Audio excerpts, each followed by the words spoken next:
Hey everyone, hopefully you're having a good day. My name's Andy, my channel's Finding Value. I'm going to go over commodity prices. I'm just going to look at kind of the CRB Index, look at some other different commodities, oil, natural gas, copper, kind of look at some of the major ones and see what they're doing. I'm going to look at some of the big picture view. I'm going to look at some of the short-term picture, kind of just randomly mix some stuff in here and look at commodity prices. And I do this just to stay up to date.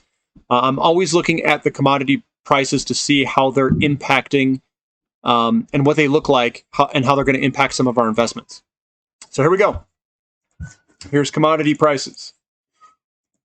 So here's the CRB Index on a big long-term perspective. This is a weekly candlestick chart. So each candlestick is a week.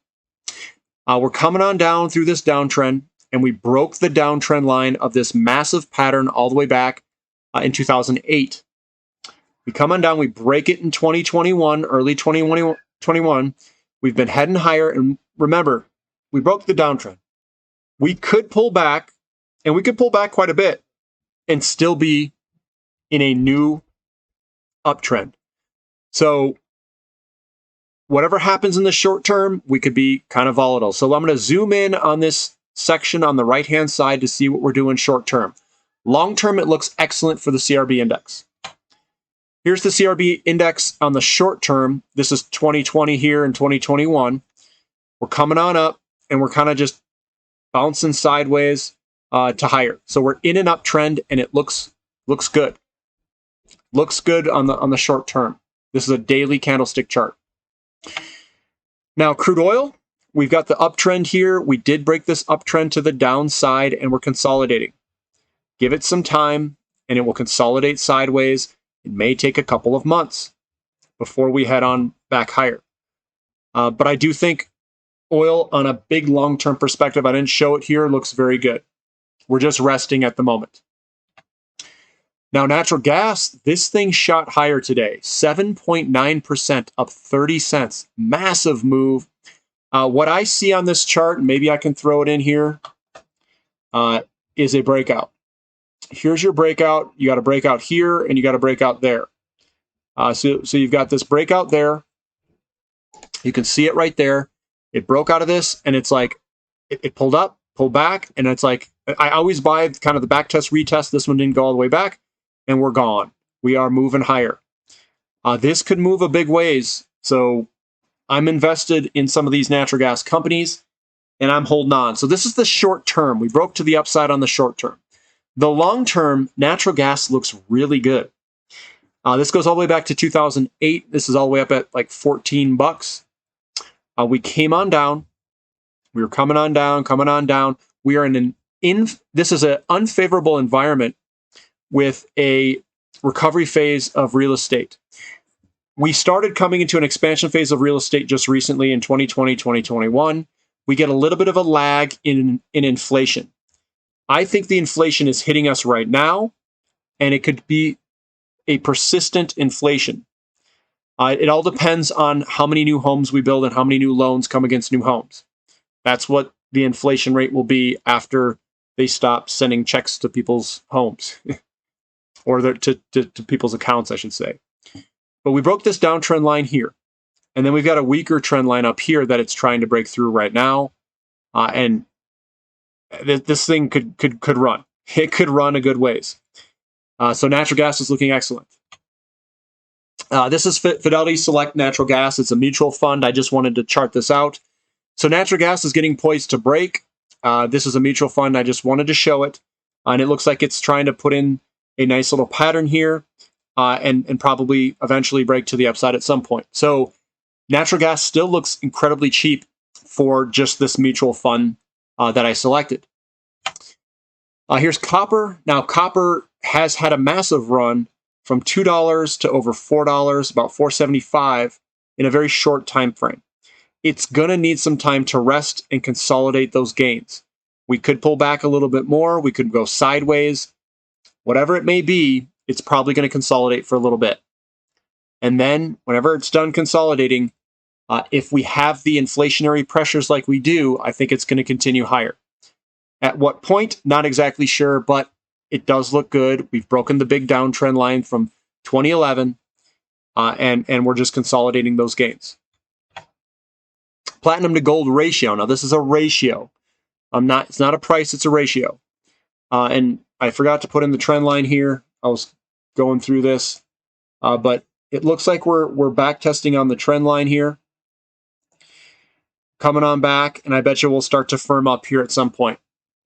Some point soon, hopefully. And then we'll take off. So platinum is probably going to outperform gold. It usually does during commodity booms. We broke the downtrend here in 2021, and we're just coming back to retest, backtest. Now, this is where I usually like to buy. I've got my eye on platinum. I'm probably going to buy some more physical platinum, and I'm just waiting for the turn and the strengthen in platinum for me to buy. Gold to silver ratio, it is turning in favor of gold, but it could be a short-term, short-lived move where we head back down. So these things like to bounce all around, and it looks to me that if you were to draw a pattern in here since 2011, that we broke the uptrend. And that all we're doing is we broke it. We always kind of come back and try to do like a retest, backtest, and sometimes they don't go all the way. And then I think you'll see this sharply lower at some point in the future. I can't tell you the exact timing. It could be a year or two out even before we really start to move. For silver, not all commodities, just silver. Here's gold. Let me throw in another trend line here. I was throwing this all together, staring at the charts. And when I look at charts, I don't really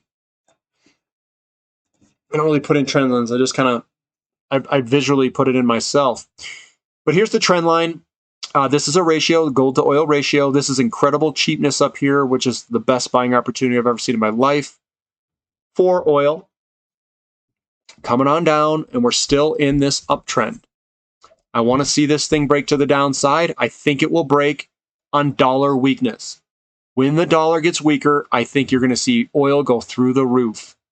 I don't know if it's going to happen this year or next year, but I think it's coming soon. And we're right there at a 26.63. This is a very cheap ratio in comparison to history. 30 is incredibly undervalued for oil. 26 is right there. Anything above 30, I would say, is a complete buy. So we're right there. And I think eventually this is going to break this uptrend line to the downside, which means oil is going to outperform gold. Here's the Dow to gold ratio. It's been moving higher since 2012. We had a nice kind of pullback, and I think what we have here is a retest.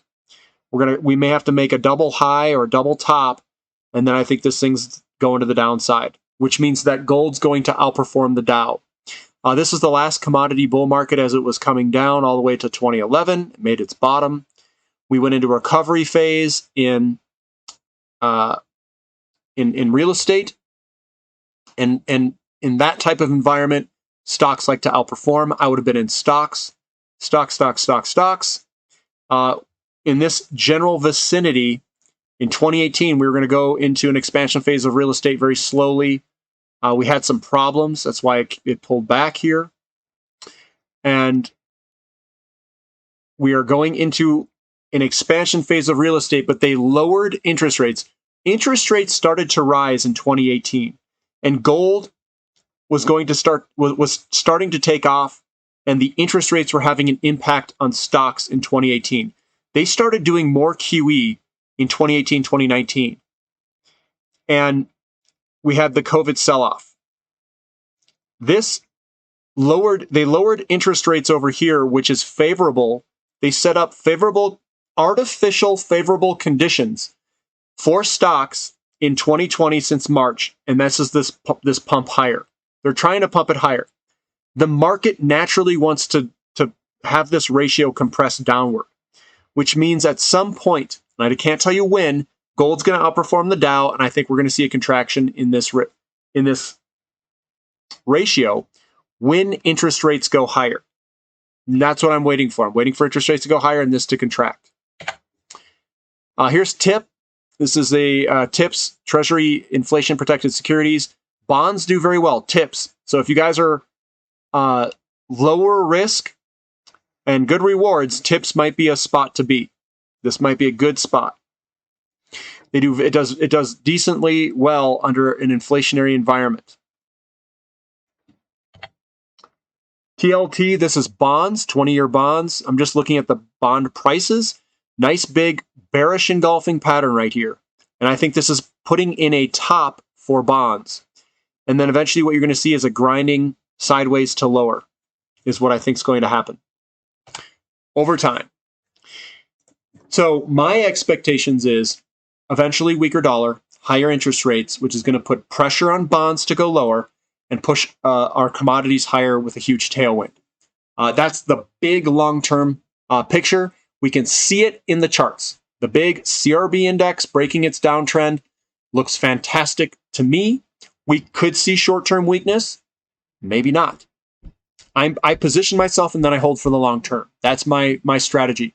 We are still in uptrends for the Dow to Gold ratio and some of these other ratios like gold to oil ratio. When those break to the downside, we're going to see fireworks. We're going to see these things run. And some of them you've already seen run 600, 800, 1,000%. But this is coming off a COVID complete undervaluation position. I took my positions in it. I'm up quite large in those, and anyone can still take positions because we still haven't broken these trends. They're still intact, and they're about to break still. They haven't broken yet on some of them. The CRB index did break. So some have broken their downtrends. Some of the ratios haven't broken their trends yet. It's COVID. It's the response to COVID that's pushing these things back up. So I'm taking the opposite bet. I'm saying the structural underlying conditions are for commodity boom. They're holding this all up artificially because of COVID. COVID could have very well been a master planned event. I don't know if it was or wasn't. I don't want to say and get into that, but it's an artificial market conditions that are propping some of these things up. Those things being the Dow and tech stocks. Eventually, when the interest rates go up, money's going to rotate, and it's going to go right into commodities and precious metals, is my guess. If you guys like this content, give me a thumbs up. Thanks for listening. This is Finding Value.